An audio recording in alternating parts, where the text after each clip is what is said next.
Hello, hello, hello. Give people, anybody that's coming, just a second to get on this live show today about cryptocurrency and Bitcoin. Today, I want to talk about the Facebook coin, also called Libra. What I'm going to be doing is reading. I hate to read too much to you, but this is just too important to pass up. I watched a video today. It was 43 minutes by Andrea Antonopoulos, and he's one of the main guys that writes books and gives speeches about Bitcoin. So he's pretty much dedicated his whole career to the cryptocurrency world.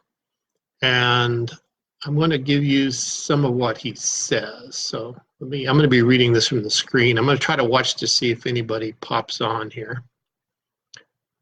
So with this new Libra coin, this company I'm broadcasting on right now may not like me saying all this. So who knows, this video may get banned or demoted to a low priority where nobody sees it. But this is what Andreas says. Silicon Valley is coming for banking in a big way. A lot of people predicted this would happen. They thought Amazon would do it first, but it turns out that FB, which is much worse than anyone had imagined, it turned out FB beat them to it, which is much worse than anyone had imagined possible. There are 30 names on the white paper, which is very impressive. White paper. A white paper is what they do when they come out with a new cryptocurrency. He says they're very serious about it, and I think what it is, I think it's a $10 million investment, and there's like 25 or 27 companies that have thrown in $10 million to play in this game with Facebook and Libra. So a lot of backing. They took some of the best features of the existing blockchains and they advanced it, according to Andreas. Now, here's where he gets interesting. He says, doesn't make sense to ask if, does not make sense to ask if it's a cryptocurrency. He says it is a corporate digital currency. We have seen that, and he goes back to, says, in the days of the Opium Wars and the medieval feudalism and the Medicis. Okay, he says, we're now going to have a standoff between three types of currencies. And this is why I think this is an important video. It gives you the big picture of where we're going with Bitcoin and the future of money in the world, basically. He says we're going to have three groups are going to be fighting with each other in a way. There's the money of the corporations, which is what the FB Libra is going to be. There's the money of the people, which is going to be open coins like Bitcoin, Litecoin, and such. And there's going to be the money of the government. So up till now, it's been the money of the people and the money of the government kind of battling out with each other. And now we're going to have money of the corporations now playing part of the game. And he says more companies will be joining. He used the acronym FANGS, F-A-N-G-S, standing for Facebook, Amazon, Netflix, and Google. He says Twitter, Uber, and Airbnb will also probably be involved in future coins. He says this will disrupt a lot of things. First to be affected are the retail banks, not the investment banks. FB can use your preferences and all your behavior patterns and use that to drop the cost of banking. Wrap it into a candy-colored, cute interface, and every time you make a purchase, it tickles your dopamine receptors a bit and encourages you to do certain things and plays with you like a mouse in a psychological experiment of mazes. So you can tell what he thinks about this, right? He says it will be a stable coin. It will be stable to your local currency, which means that the Facebook coin is not something you will invest in like we invest in Bitcoin, Litecoin, and some of those, because a stable coin is always tied to your local currency, which for us is the US dollar. So if you put $100 in the Libra coin, it's going to be worth $100 a year from now or 5 years from now. What you put in should be what you get out. And the negative part of that is as the U.S. government or as the U.S. dollar starts to inflate or hyperinflate, you actually lose money when you hold money in U.S. dollars or stable currencies, stable coins. So what is it about? It's about being able to buy and sell things. So there are two, this is me talking now, not Andreas. There are two aspects of what makes cryptocurrencies popular. One is the investment aspect, where you buy it just like a stock and you hope it's going to go up. But one of the main purposes of all these cryptos is actually to use it. And the use is, right now, it's not so big. I actually pulled up a website on my computer the other day called something like Coin Map. I have to get you the exact name. What I'll do is I'll put links on my website, and I'll give you my website later. And this website will show me in Dallas all the different places that accept like Bitcoin or Litecoin or some kind of cryptocurrency. And it might be a car dealership. It might one of them was a tattoo parlor, whatever. There's different local businesses that will take Bitcoin instead of dollars for payment. And I listed my Irving SEO Expert company on there as now a new company that takes it. So another way to get free advertising. Back to Andreas now. So the next thing he says, he talks about the IMF and SDRs. This is a little more economics here. IMF, the International Monetary Fund, is a global institution.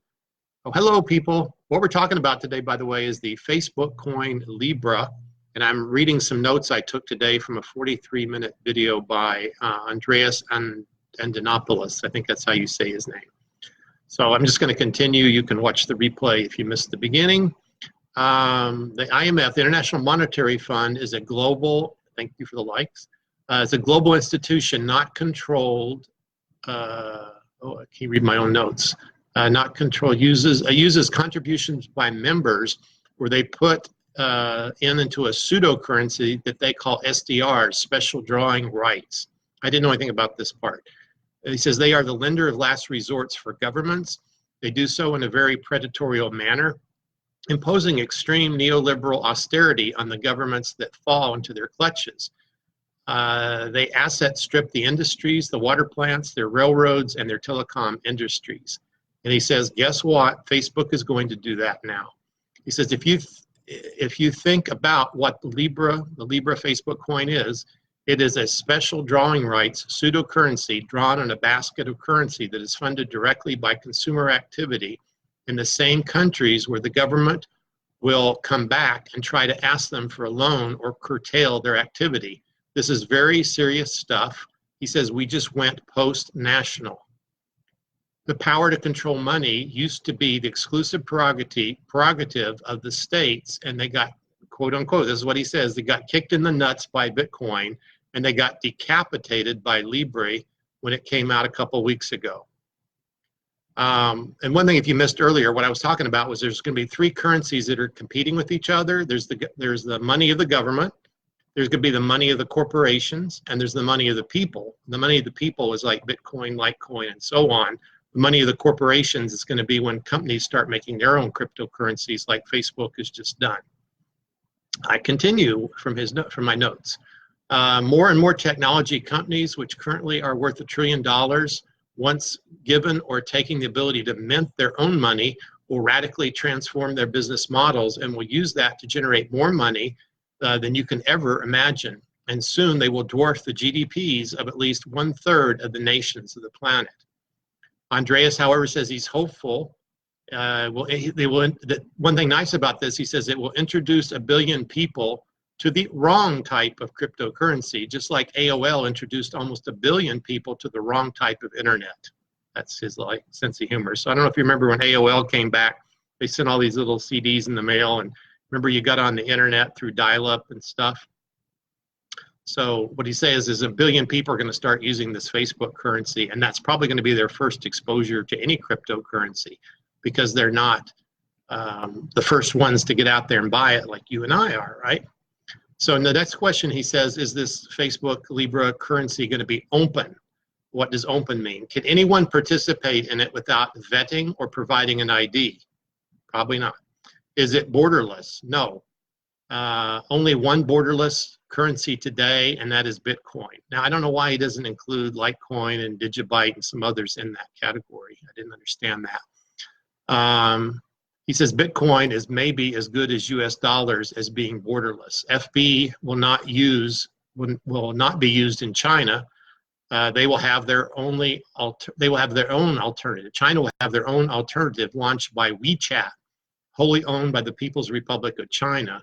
He says they won't launch in Russia either, and they won't launch in a bunch of places where unbanked people actually need this tool. He says the world is about to have an iron curtain drop in currencies like we never have seen before, fundamental split between the East and the West. And this is another point. He says, where can you go to send a subpoena to Bitcoin? So I don't know if you've ever heard this concept, and this is me talking, not him, that with Bitcoin, the government can't shut it down because it's thousands and thousands of servers running around the world. You can't sue Bitcoin because even though there's a company that maintains the code for Bitcoin, Bitcoin itself is not a company. It just runs on a bunch of computers. So it really can't be stopped. It can't be sued, can't be regulated. I mean, the government can say, no, if you buy Bitcoin, we're going to throw you in jail. They can say that, but how can they prove it, right? If you do it in the privacy of your own computer. The next thing is back to Andreas's comments. He says any corporation will be obliged to censor transactions. Right now, Bitcoin is not censored. So when Facebook does its own coin, it may have censorship because they don't want you buying certain types of things. With Facebook Libra, there may be no privacy. Your purchases may be visible even to your friends and family. So, we've had all these privacy issues. Even though we love using Facebook for videos and stuff like this, privacy has always been an issue. He says the path and timetable to a cashless society just got accelerated, and cashless societies are not to be celebrated. They are societies without freedom, without democracy, without robustness, and he gives more examples. He says they can decide that you did something bad and they can turn off your financial future. That's another difference between, say, Bitcoin, your bank, and Facebook, is that even your bank could close your account or the government could freeze your funds. Well, the government cannot freeze your funds that are in Facebook. There's no way they can do that. Again, there's nobody they can go to and tell someone to freeze your funds because Bitcoin is run on thousands of computers all across the world. He says, expect crypto projects to get very focused about what their principles are and how they differentiate now that there is a lot of confusion. So he's saying all the other companies now are going to have to compare and contrast themselves to like Bitcoin, to Facebook to show how they're different. And now he actually talks about morality. He says morality is not on the spreadsheet and it's not in the ROI equation, return on investment equation. He says they differentiate, these companies that are out there now, these Bitcoin cryptocurrency projects, they need to differentiate on the thing they can't compete with. Yeah, the thing they can or can't compete with. Make yourself the one project or align yourself with the one project that is truly, now these are the characteristics he lists now of a true cryptocurrency. Number one is it's truly open. Number two, it's borderless. Number three, it's neutral. Number four, it's censorship resistant. Number five, it's transparent. Number six, it's auditable. 7, it's private. And 8 is immutable. You can't go back and change a transaction once it's been made. And he says there's a few cryptos that have those features. He says, I expect the privacy cryptocurrencies will get quite a run. Now there's a reason to focus on privacy because Facebook won't. So there are some coins out there I've not invested in yet called Monero, and I forget the other one, where they're even more. Bitcoin is pseudo-private, so we can discuss that in a future video if you want to know what that means. But anyway, there are coins that are like more totally private. He continues, as a technologist, I'm excited. As a human being, I'm horrified.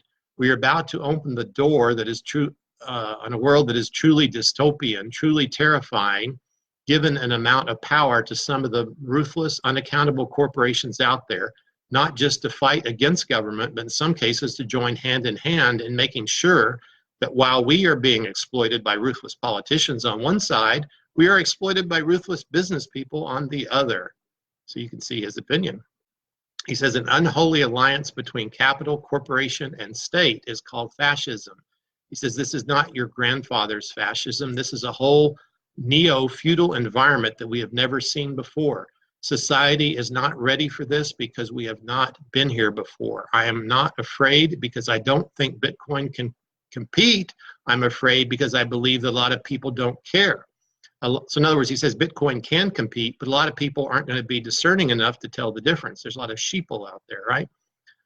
He says, I believe that a lot of people don't care. A lot of people will go for the easy, the convenient, the mindless, the repetitive, the seductive, the hypnotizing rhythm of a Facebook feed to lose their freedom and their future. And the other concepts, he says, who's this going to affect and who should be scared? It's companies like PayPal.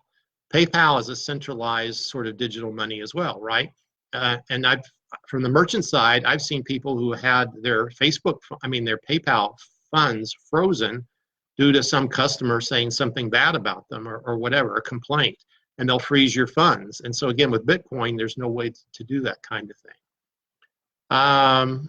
That's pretty much it today. I think the next few days, so what I'm doing is I'm kind of doing a daily show on Bitcoin and cryptocurrencies. If you have any questions, please just post them, and I'll try to make a video to address your questions in the future.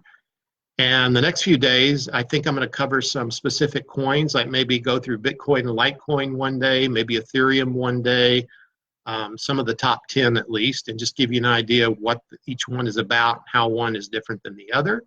So thank you, Judy, Darcy, and Alejandra for joining me. Share the video, give me a like, and thanks, and see you next time.